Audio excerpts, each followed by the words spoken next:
Apology is really not the appropriate response because he did not say anything insulting.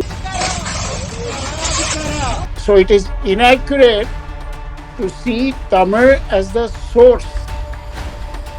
Ayodhya, Babri Masjid, etc. Lots of ordinary people have become involved in specialized debates. What is the date? How old is the structure? Who lived there? Hello, fellow viewers. Welcome to a special interview with Professor Arjun Appadurai. He taught languages of Southeast Asia and civilizations at the University of Chicago.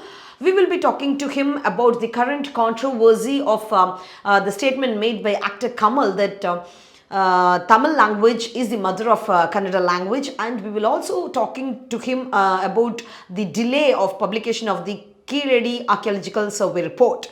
Hello, sir. Welcome to the show. Thank you. Sir, actor Kamal Haasan has been facing severe criticism after his statement that Tamil language is the mother of Kannada language. What's your opinion, sir? You taught languages of Southeast Asia at the University of Chicago. What's your opinion on this controversy? First comment I will make is strictly from a scholarly point of view. That is only at best 50% accurate statement. The fact is that Tamil, Malayalam, Telugu, and Kannada belong to what is called the Dravidian language family, which came to the south of the continent a very long time ago and gradually evolved into four distinct languages. So it is inaccurate to see Tamil as the source. It belongs to the same group, but it is not the source of Kannada because for one reason alone, which is that Kannada has a great deal of Sanskrit also derived things in it. Tamil also does, Telugu also does, Malayalam also does. So just to say one of them is the origin of the other is inaccurate. Sir, do you mean to say Kannada language is a mix of both Dravidian and Sanskrit language? Correct, because there is another element which is Sanskrit, which has nothing to do with the Dravidian languages at all.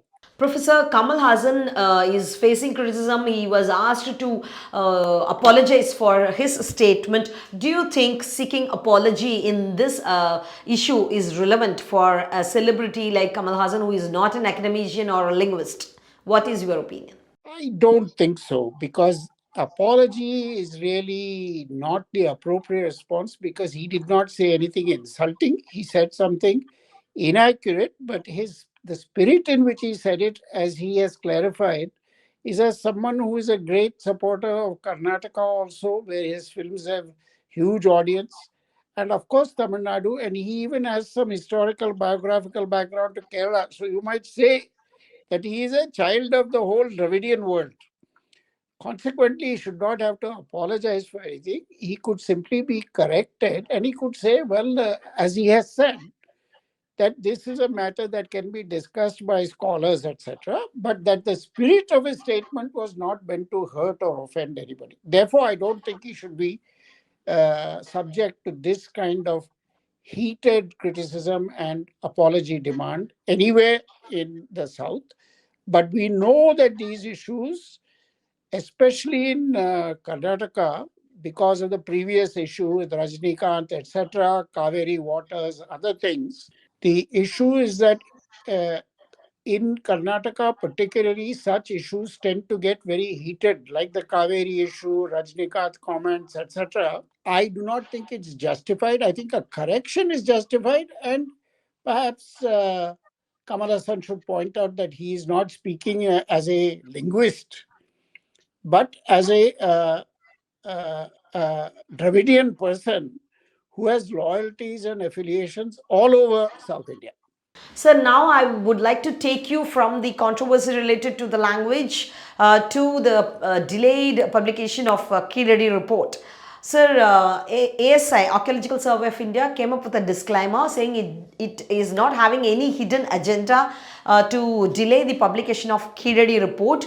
Though the report was ready in January 2023, it has not been published so far. What's your opinion on this delay? So I think many of us who are outsiders are at a disadvantage because we don't know the exact details of what was criticized, which he was asked to correct. So we are acting out of a certain amount of ignorance. But in principle, so my point is that without knowing the exact items which were criticized and where the correction was asked for, it is difficult to be sure. But in principle, Yes. I would say that the main difference between general global standards and what is happening in Tamil Nadu is that usually the people who make the final decisions are themselves academic entities, museums, departments, etc. Here, the ultimate entity is the state.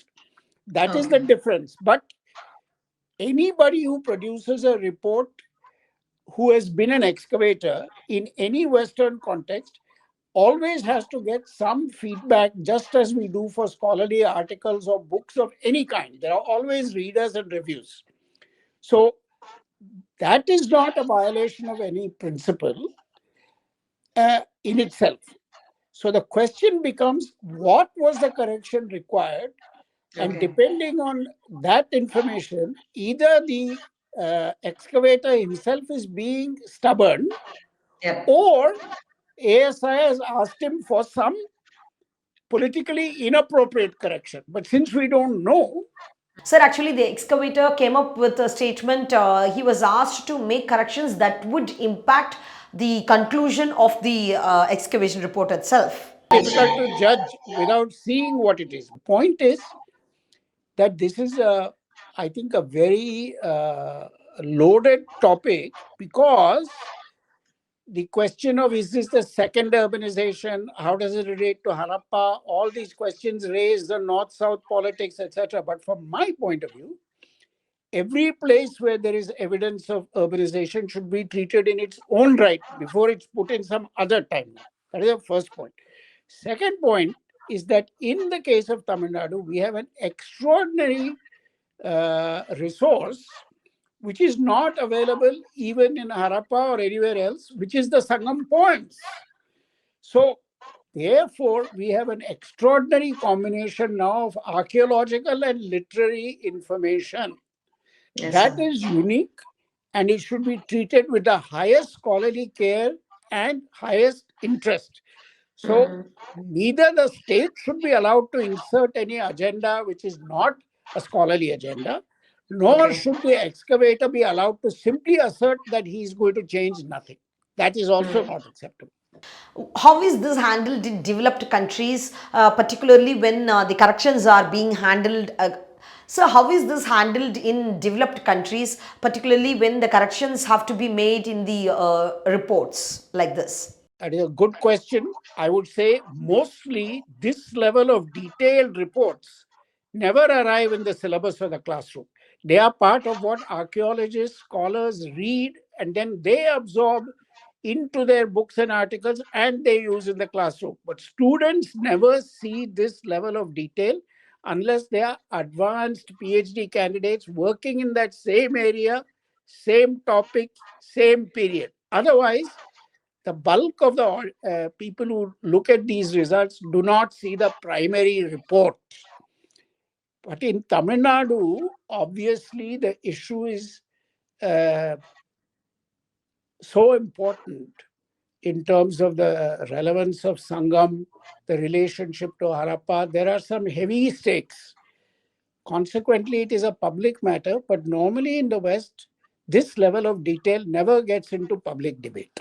So, how important is this Keeladi report for India to publish this on time? It is very important. As I have said, Tamil Nadu is now in the unique position of having a very, very rich material record from this Keezhadi excavation, plus an extraordinarily rich literary record that is not comparable either in Harappa or, for that matter, in Vedic period or other Sanskrit and Hindi related areas. This will be a unique combination of data to describe an ancient civilization, which happens to be in Tamil Nadu. Therefore, of course, for people who are identified with Tamil Nadu, it is doubly important. But even if you have nothing to do with Tamil Nadu, I would venture to say that my archaeological colleagues all over the world will be extremely interested in what the results are, especially worldwide. This will be of great interest, both because of the archaeological report from Keeladi and the potential combination with Sangam and other literary sources. That will create a unique archive. So you taught on civilization. Can you please explain to us how important are the evidence found in Keeladi excavation? Any other similar civilizations? Can you explain what were the evidence found and how important? There are other places in Turkey, elsewhere in the Near East, in Southeast Asia, elsewhere, where there is a tremendous amount of archaeological information. But the unique thing in the Tamil case is we also have an extraordinary literary corpus, Sangam poetry. So that combination creates something really unique. But the archaeological information is very rich, but it's also there elsewhere in the world. How people in other countries react to these kind of archaeological survey reports? Do they feel connected? Because we could see in India, particularly in Tamil Nadu, there is a big connection about history and culture and many archaeological survey reports. People are so connected to these publications. No, no, that is very unusual. That is very unusual because usually they are sitting and being read by 5, 10, 15, 20 people in some university setting, within some archive, in some museum.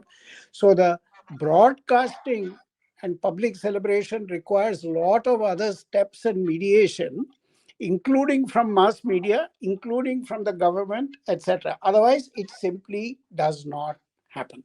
So, what's your opinion on the excitement shown by people of Tamil Nadu to know about Keezhadi report? They discuss a lot. It's being the controversy is discussed in the social media platforms. Why do you think people are so excited about this? For that matter, even across India, people get connected to the historical and archaeological evidences. Correct. Well, there are two levels. One is that everybody in India these days, because of the nature of public debate, identity issues, unity, diversity, etc., is all sorts of people have been encouraged to pay attention to ancient history. But it is also the case that the stakes in India are very high. South versus North, this group versus that group, Tamil versus Hindi, this one versus Sanskrit. Because all of that has become turned, the temperature has gone up throughout India. Issues of diversity, identity, and political consciousness have become connected to ancient history. So that is a general fact, and that accounts for this. But the second part is that country versus countries versus other countries, regions versus other regions, such as Okay. Dravidian versus Aryan, etc., or even, as you pointed out, Tamil versus Kannada, all have become politically loaded issues. Ayodhya, Babri Masjid, etc. Lots of ordinary people have become involved in specialized debates. What is the date? How old is the structure? Who lived there? Who has a claim on it? What will the court support? Every part of ancient history has now become a subject of potential political struggle and litigation. That is a slightly special feature in India.